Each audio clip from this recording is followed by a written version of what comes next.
Hey, it's Renee. I'm here to do a quick PSA and remind y'all that October is Domestic Violence Awareness Month. I know that's a heavy topic, but I think it's important. As long as we fail to deal with that as a society, there's going to be costs for everyone. So being silent bystanders is really not an option. I'll say a little bit more about that. Domestic violence, we tend to think about in terms of family environments, and that's really what it's about in terms of Domestic Violence Awareness Month.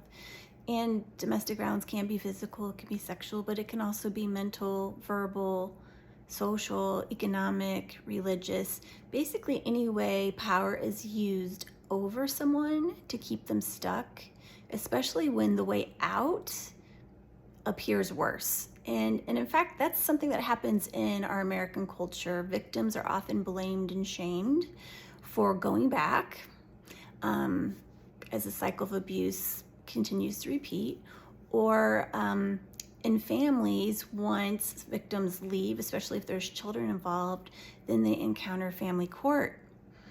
And that typically doesn't go very well. A lot of parents really struggle with what's best for children to stay or not to stay, and how are they more likely to protect them? What is the least amount of damage? So I've worked with a lot of people and known people who really struggle with that decision. Personally, my parents had a high conflict divorce. I watched them separate 3 times before they actually went through the divorce process. The divorce process was not fun, and it decimated our family nearly completely. So it was really difficult. When I encountered my own divorce in my 40s, it was really painful and traumatic, brought up a lot of that old stuff. And I can't say that my experience with family court has been stellar. So, and I know that some of my clients and people that talk with me have really struggled too. So it's obviously a topic that's near and dear to my heart. And so the other thing is domestic violence, again, is about overuse of power over someone. And so that doesn't just happen in our families, that happens pretty much in most systems.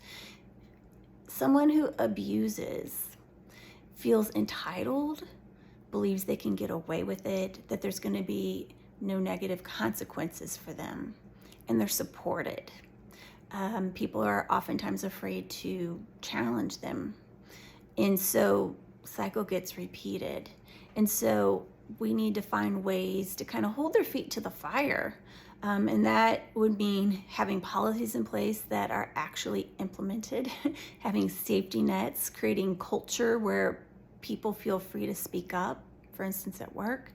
And there's just a lot of work to do around dismantling abuse of power.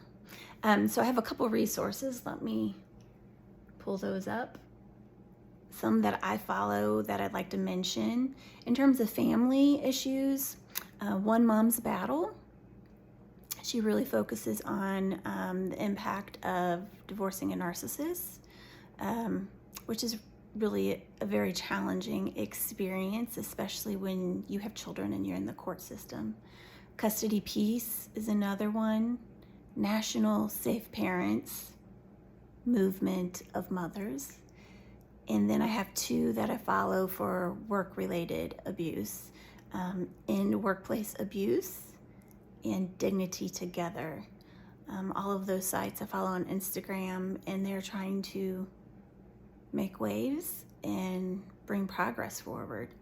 And then the other resource I'd like to mention, I've talked about it before, is the book called Coercive Relationships, written by Jennifer Parker. I'll be interviewing her soon on the Reset with Renee podcast. Her book is chock full of information to help people understand how power is used in our culture, and what it looks like on an individual level.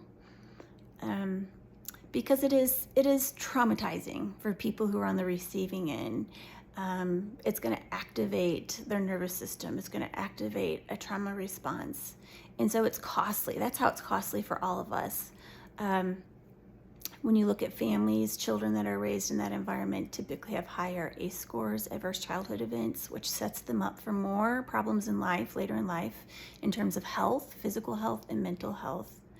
And obviously in work environments, if you have to leave your job, that is a reduction in benefits and income. And for companies who have people on their payroll that are abusive, that abuse power, those employees are putting the company at risk for legal action, or at least legal bills to stop legal action. So it's not something that we can afford to just be silent bystanders about. And in fact, I would add, for people who are silent when they see abuse of power happening, you're actually adding another layer of traumatization for the person who's the victim, not being seen, not being witnessed. And so minimally, you don't want to do that. So anyway, I hope that some of those resources you'll check out if any of this resonates with you, and start paying attention. Countries that